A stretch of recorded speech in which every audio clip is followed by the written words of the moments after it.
great to be with you again as we continue this series about following Jesus and what that means and what that looks like. And today I want to particularly just start again by reminding ourselves what I talked about a number of weeks ago, what it means when Jesus said, "Come, follow me." You see, that's an invitation ultimately to a relationship. It's an invitation more than just to kind of follow somebody randomly, but it's an invitation to a relationship, to be close, to be intimate. It can encapsulate love and affection. And I think that is so important when we begin to look at this passage, which is I'm going to be looking at today, because the passages, like so many of the ones we have looked at so far, but so these in particular, are very challenging, life-changing. If you're kind of looking in from outside, you can maybe call them commands. You might look at them as kind of maybe slightly harsh and extreme. But when you look at it in the context of love and intimacy, it isn't. When you look at these challenges as an invitation of somebody who loves you, who knows you the best, it changes everything. You see, when Katie or the children ask me to do something, because I have a relationship with them, it affects totally how I would look at it. If my children say to me, "Can you give me a lift?" it's completely different than if somebody who I don't know says or challenges me to give them a lift.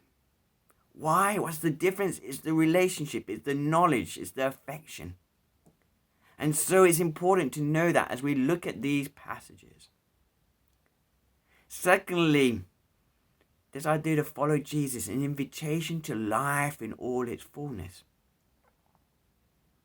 And we so often think that life in all its fullness, we see that invitation, we're attracted by Jesus, we're attracted by the peace and the joy. But we don't realize that invitation involves also choices and decisions that maybe are not necessarily looking easy. But it's the best way to do life. When Jesus said, "I've come to give you life in all its fullness," he meant it, and it was truth. But the way that it outworks itself, maybe it's not maybe the way that we would anticipate it works itself. So let's begin to look at some of those passages. Firstly, Matthew 16, verses 24 to 26. Then Jesus told his disciples, if anyone wants to come after me, he must deny himself and take up his cross and follow me. For whoever wants to save his life will lose it, but whoever loses his life for my sake will find it. What will it profit a man if he gains the whole world yet forfeits his soul? Or what can a man give in exchange for his soul? Matthew 10:39. If you cling to your life, you will lose it. But if you give up your life for me, you will find it. This idea of giving up your life, this idea of taking up a cross. A cross, even if you're not that familiar with it and you just think of it maybe as an ornament or a piece of jewelry, we should be aware that it was kind of the Romans' cruelest, harshest way of killing someone. It's not kind of very appealing. Jesus, it's very nice saying, "Come follow me." But when he says, "Come follow me," and whoever wants to follow me has to take up his cross, well, that doesn't seem so attractive. But Jesus states it right up front. It's not kind of like in small print and black, at the bottom. Like, when you sign in a contract and they say, "Can you read these 365 pages of document?" And you're like, most people I know don't. I do know a few people I know of who would do. But Jesus is very upfront. He's always been very upfront. It's like, if you want to follow me, I'm bringing you into life in all its fullness. But I'm also very upfront that life in all its fullness means taking up your cross, means you losing your life so that you can gain it. Paul, who wrote a letter to a church in Galatia, in the book called Galatians, in chapter 2, verse 20, he kind of grasped this idea. He kind of saw the link. This idea of losing yourself so that you can gain life. And the way that he put it in this verse, Galatians 2, verse 20, is, "I have been crucified with Christ, and I no longer live, but Christ lives in me. The life I live by faith in him who died for me." me. And actually in the original Greek it says, I have been crucified with Christ. It's actually, I have been co-crucified with Christ. Just in the same way that when Jesus died, he died. He was put in the ground, but then he has resurrection, life, and power. In the same way, we have that invitation to die, to put to death ourselves. And that's challenging. And that kind of invitation, come follow me. I've said this a few times. It's an invitation. It's not just as a one-off. It's an invitation that comes day by day. So is this invitation to come and take up our cross daily. And we have a choice. Will we lay aside our own desires and our own way of doing things?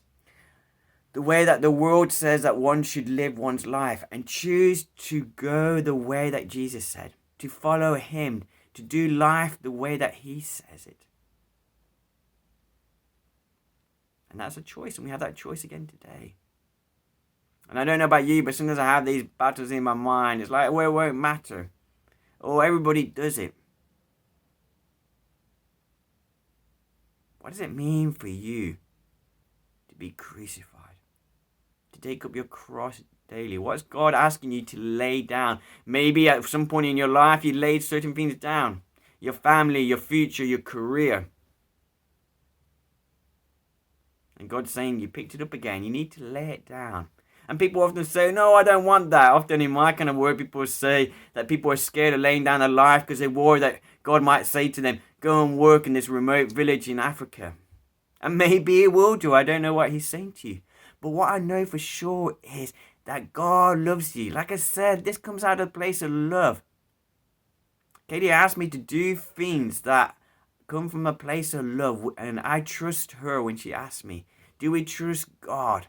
That when he asks us to lay things down, when he asks us to die to things, that actually he knows what's best for us. And we sometimes push against it. It's a bit like children. Sometimes I say to the children, you can't do this, you can't do that. And they feel like I'm stripping them or something. But actually, as a good dad, I actually have something better for them. They're asking for scraps. They're asking for small things when I got something way larger and better that I know that I can give to them if they want it. We would do that. So like I said, that's the first challenging passage there. Take up our crosses. That's what it means to follow Jesus. Secondly, in Mark 12, verse 14 to 18, we have this kind of story where kind of the religious leaders they're trying to trap Jesus. And they kind of bring him a coin, a Roman coin, and they say, you know, who should you pay? Should you pay your taxes? And they thought, whichever answer he gave, he was going to end up in trouble. Either with the Romans or get into trouble with the Jews that hated the Romans. And Jesus came out with this line, give to Caesar what is Caesar and to God what is God. Give to Caesar what is Caesar and to God what is God. It's a verse that people often know, but maybe we don't always take time to think about. This invitation to follow Jesus means to give to God what is God. What does that mean? What belongs to God? What are we meant to give to God? And in some ways it links into what I just said. Our lives. It says in Psalm 103 verse 3, know that the Lord is God. It is he who made us and we are his. We are his people, the sheep of his pasture. We belong to him. In Ephesians 2 verse 10 it says, for we are God's masterpiece. He has created us anew in Christ Jesus so that we can do the good things he's planned for us. We are his masterpiece. I love that. We have been created by him. We have been made in his image. We belong to him. Again, I seem to be using Kate as an example, but she's very artistic and sometimes she does kind of paintings and kind of drawings. And because she did them, they belong to her. They have her signature upon them. Actually, she just generally doesn't like to put a signature upon them. But normally people would do. Kind of saying, this is mine. And so we have that signature, that image upon us. We belong to God. So that's what it means to give to God what is God. But let me unpack that a bit, because that seems a little bit large. Because it's easy to sing songs like Surrender, a classic Vineyard song. I don't know when was the last time you gave it. I surrender. I'm giving you my heart and all that is within. I lay it all down for the sake of you, my King. I'm giving you up my dreams and laying down my rights and giving up my pride for the promised new life. I surrender all to you. And it's great verses and it's great song and it's great truth there. But it's hard to give something if you don't know what you have. What are we surrendering? What are we giving to God? And firstly, I would say, like I say, our life, our body. Let me unpack that a little bit. In Corinthians 6, verses 19 to 20, it says, "Do you not know that your bodies are the temple of the Holy Spirit, who is in you, who you have received from God? You are not your own. You were bought at a price, therefore honor God with your bodies." And that's often talked about just by living a holy and spiritual life. But it kind of ties into this whole idea of surrendering, giving ourselves over to God. Your unique self. You see, there's no one like you, and there never will be somebody like you. Your background, your experiences, your talents. When was the last time you did an inventory?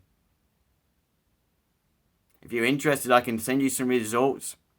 Send a message to, I think it's hello@winchestervineyard.org. And I have some resources that help you kind of discover some of your gifting. The Bible talks a lot about each one of us has been given different gifts. Do you know what your gifts are? Do you know what makes you alive? What gives you pleasure? That's often an indicator of where your gifting is. Do you know the way that you're wired? There's actually a whole load of tests out there. One of the ones that we use as a staff is called Strength Finders. Knowing the way that you're wired helps you to know who you are and the way that God's made you and what you can give over to him.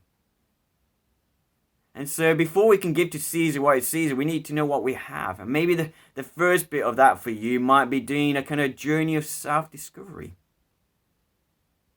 Who are you?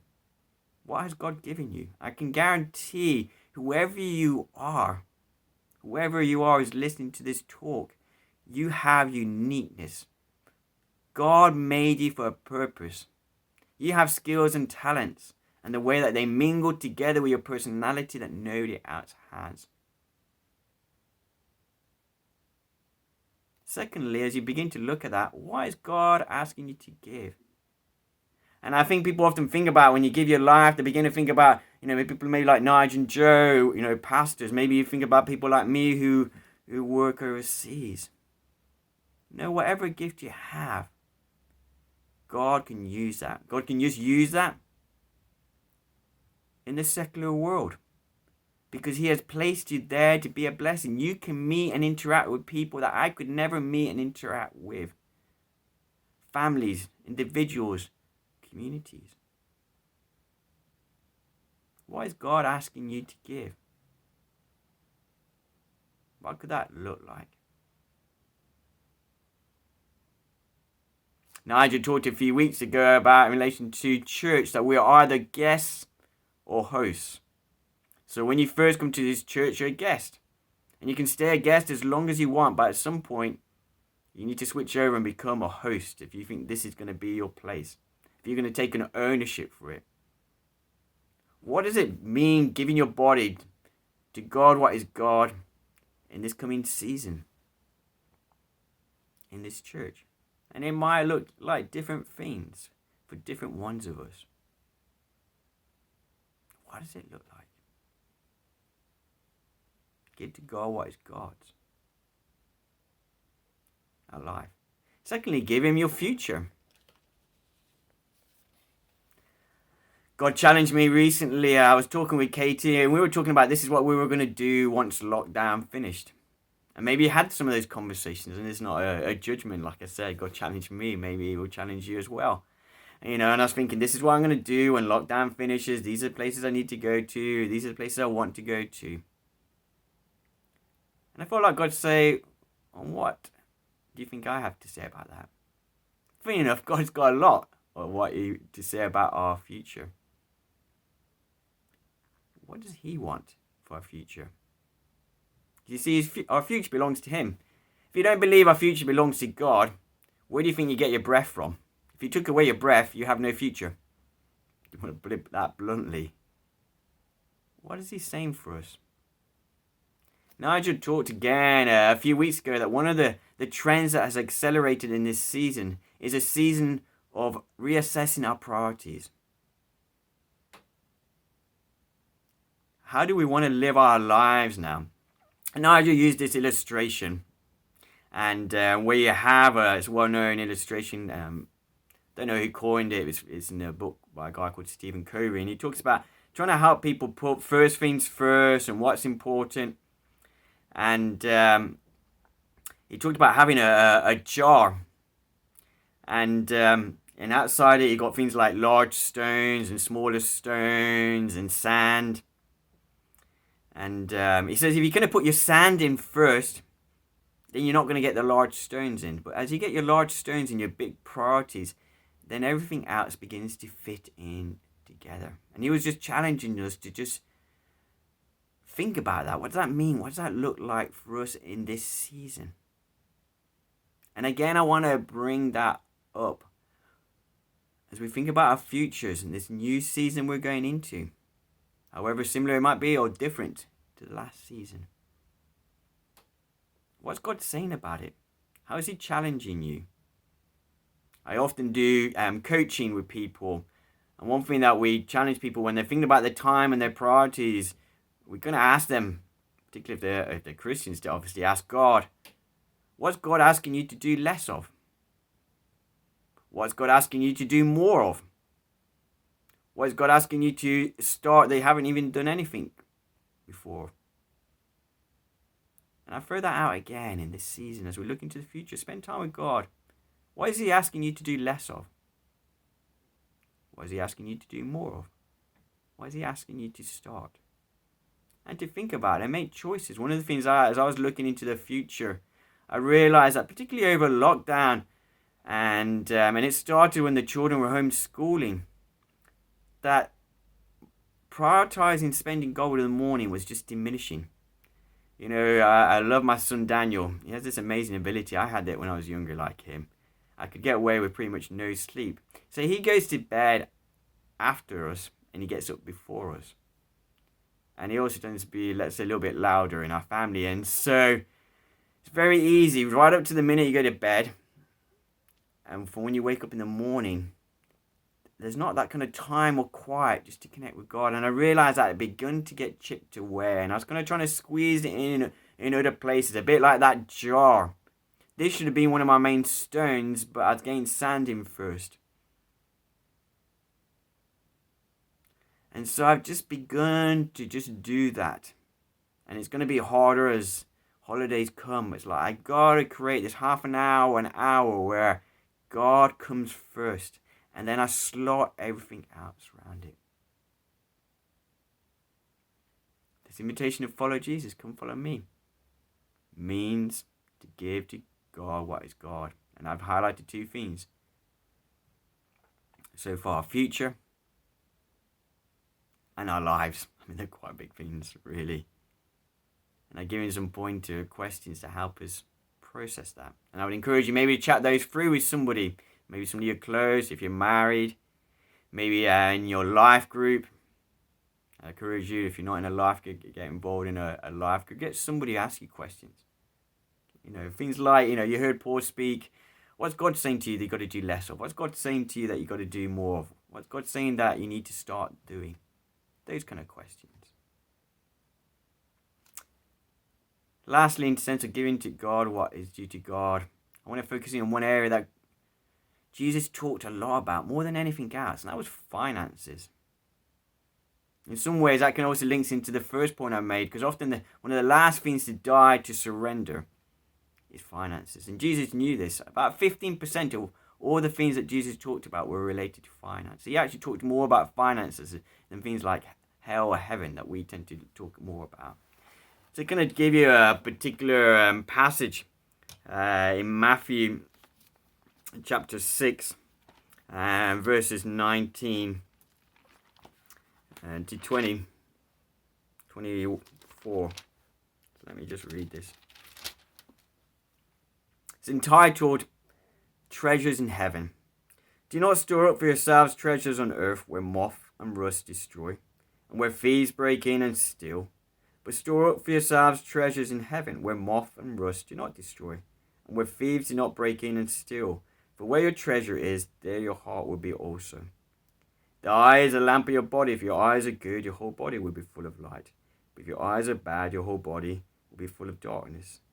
If then the light within you is darkness, how great is that darkness?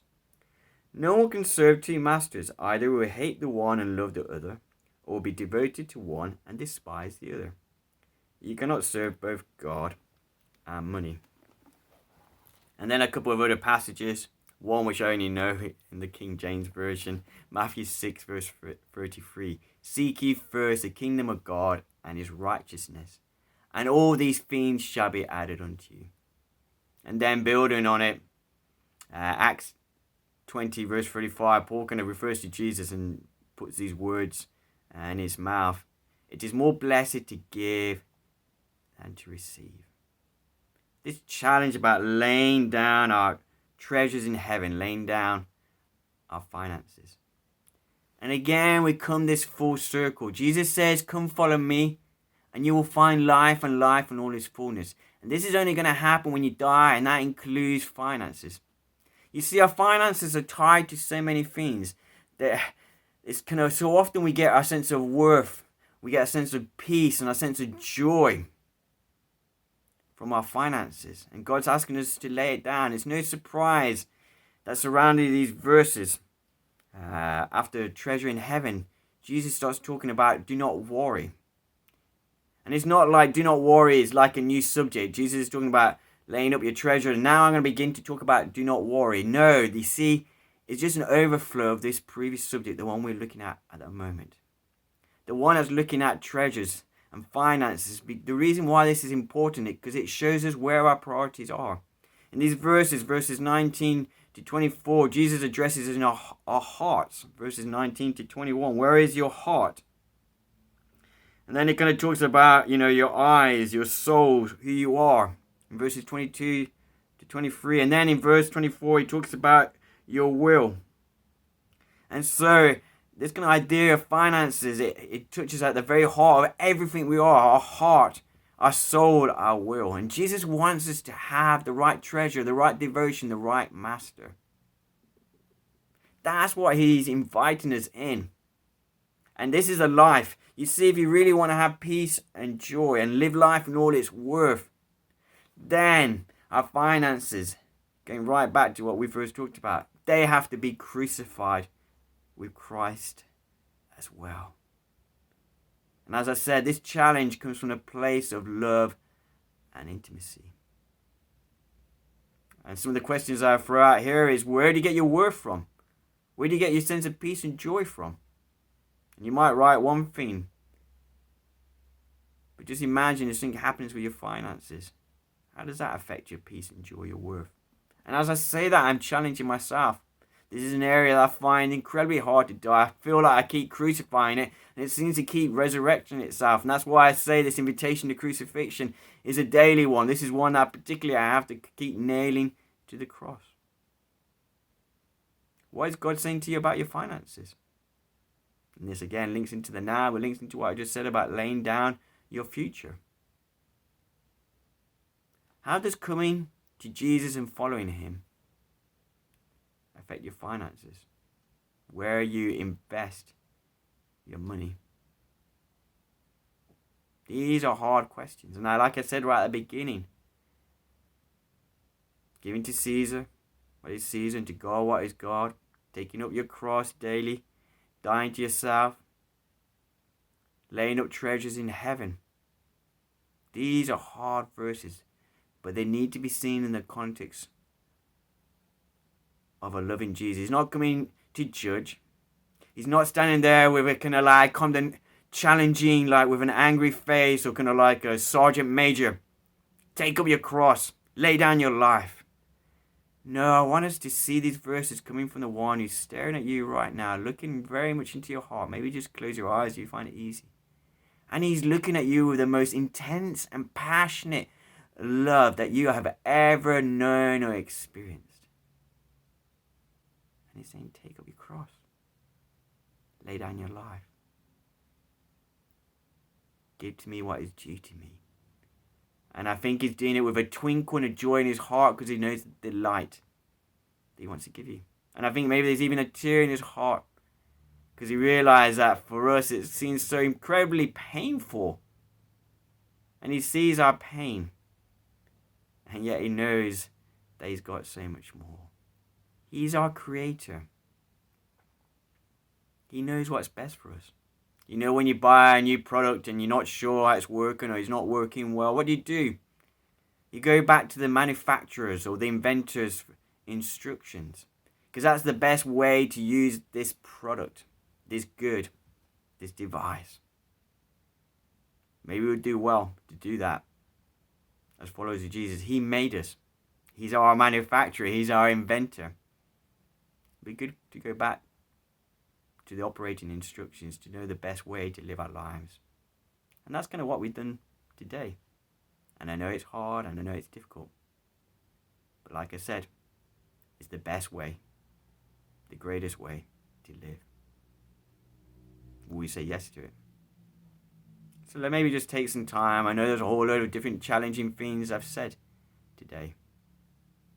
And I would encourage you to process it because it can be quite easy to go, yes, God, I surrender all. Like I said, it's easy to sing songs. It's way harder to live a song.